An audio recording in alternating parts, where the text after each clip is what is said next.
Okay, we're moving now into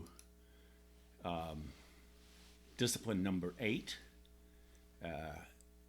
apology and forgiveness. And want to begin this. I'm actually going to do this as 2 different videos. This first video is a sort of a case example of a time when I used this technology to address a relationship that was really quite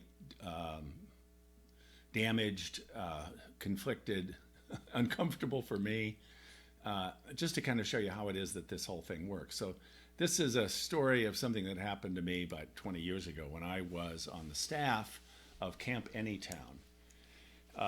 NCCJ in St. Louis sponsored at this time Camp Anytown as a kind of leadership institute for high school kids. High school kids could apply or could be sort of nominated to be in this. So this was kids from a bunch of different high schools coming together into this 10-day experience. It was like 2 weekends and the weekend between, with a staff of people that was actually quite large, and I was invited to be one of the staff members.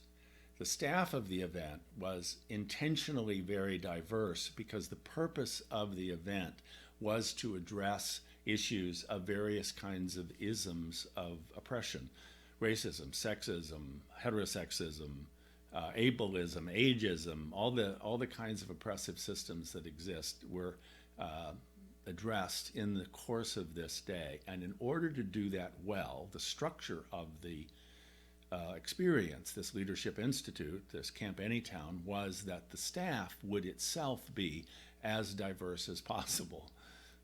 So I represented old white men. I wasn't quite as old then as I am now, but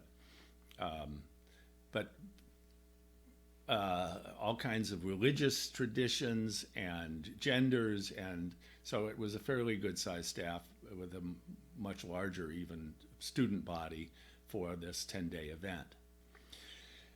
Now, it was a considerable investment of time and energy because first of all, it's 10 days. You don't get paid to do it. They cover your room and board, but there's also a training that happens before the event.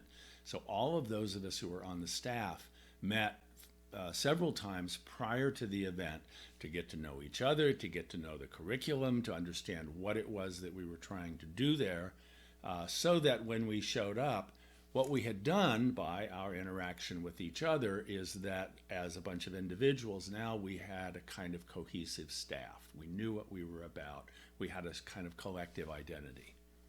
Not everyone who was on the staff properly had made it to these prior events. And so there was one guy who showed up as a staff member the first day that we got together at camp.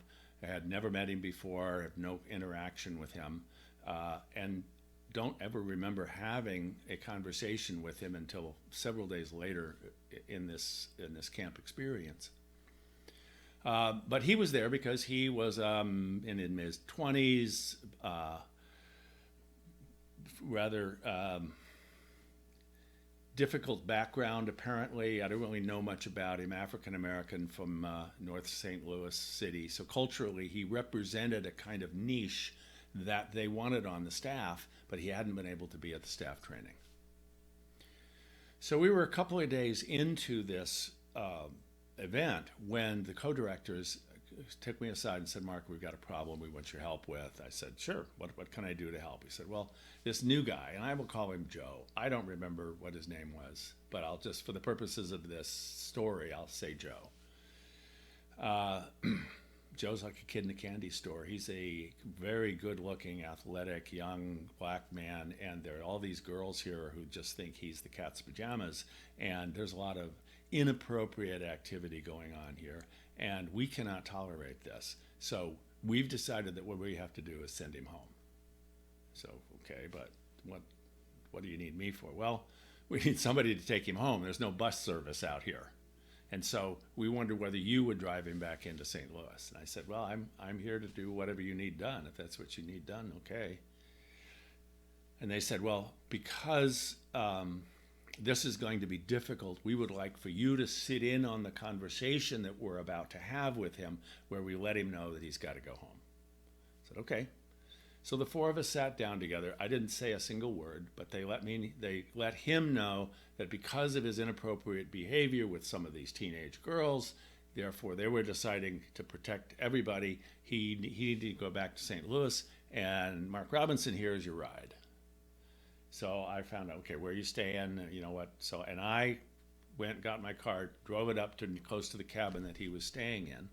But by the time I got there and had my trunk open, he was really riled up, and he was not going to get into that car, and so he was furious with me and calling me all kinds of names. And so I was like, okay, he's not going with me. I closed my trunk, drove back down to the parking lot, and went to the co-directors and said, this is what's up.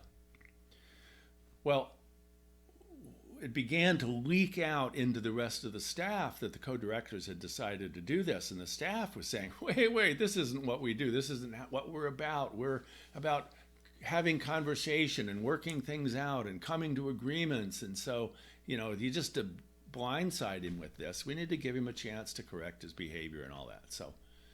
So they had a conversation. He understood what the problem was. And okay, this is done, except that the next morning after breakfast, when the staff got together, as it did every morning after breakfast, more than a dozen of us getting together, he was on the other side of the circle looking at me, looking daggers at me. He was just furious with me. And it's like, me? What?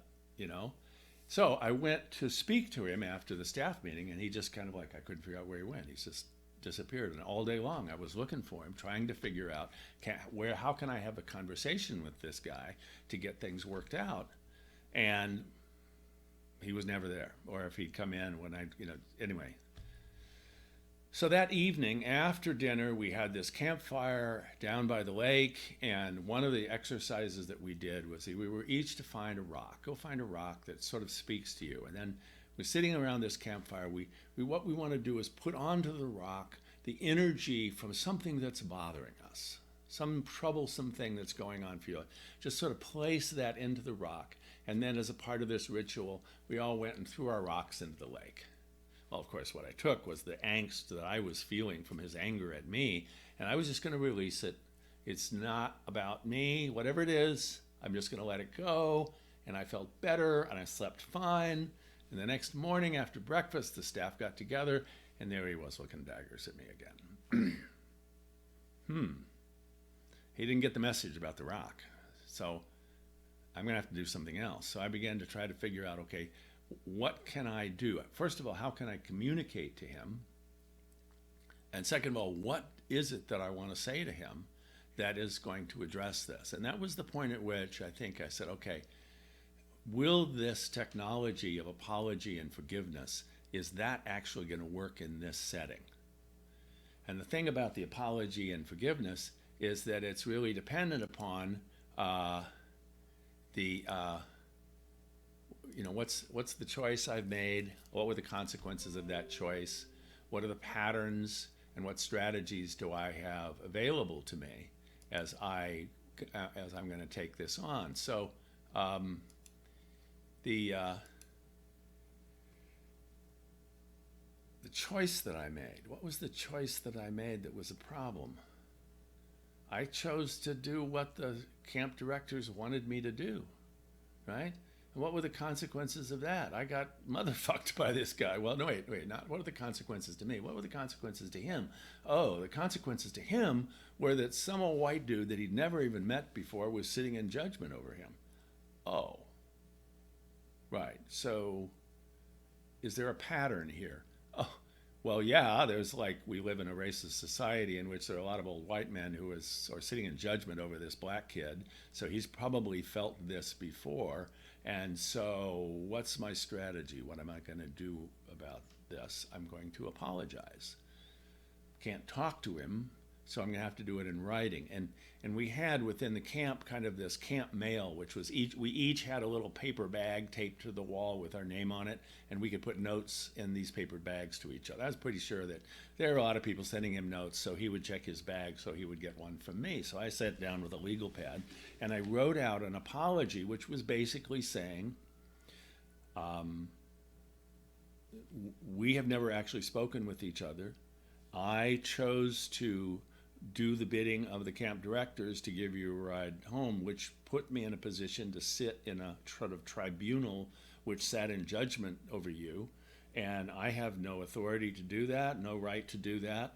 And if I were to be asked to do that again, I wouldn't do it. I consider that to have been a mistake for me to position myself in that way. And I'm sorry.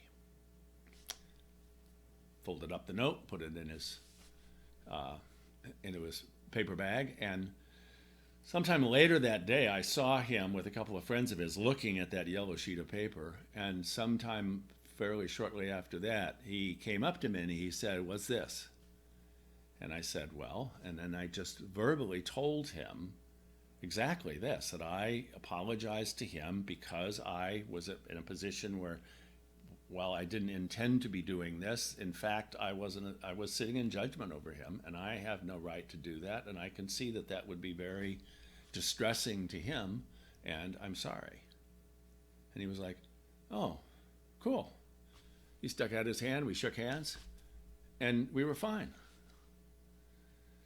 Now, as it happened, he had not changed his behavior, and the camp directors had decided, okay, this isn't going to work, and so they called a cab and put him in it, and so he ended up gone later that day or the next day.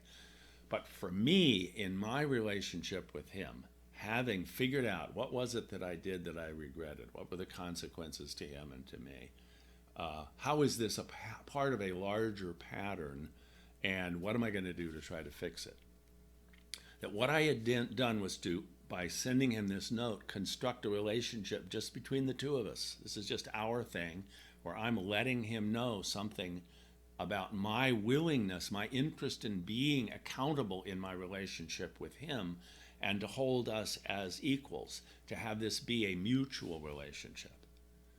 And by doing that, at least for he and I, we found a certain resolution. I experienced a certain peace. Now, it's not to say that he wasn't doing some really harmful things on his own, but he wasn't harming me. That's not what our relationship was about, and it wasn't my place to be in judgment over him. And I was able, through this technology, to create something that we both needed. So I'm holding up for you as an example of a time when I used this technology in a situation that when I first looked at it, it's like, apologize? What the hell do I have to apologize before? He's the one who's doing this stuff. Well, he was doing his stuff, but what was my stuff? What choices am I making? What are the consequences of those choices? How are those a part of a larger pattern? And what is it that I'm going to do to address these larger patterns? What are the consequences of this? What's the choice? What are the consequences? What are the patterns? And what are the strategies? And if we use this technology, we can actually create relationships that are more characterized by accountability and mutuality. All right, so I'm going to follow this up with another video that will talk about specifically the process of the discipline of apology and forgiveness.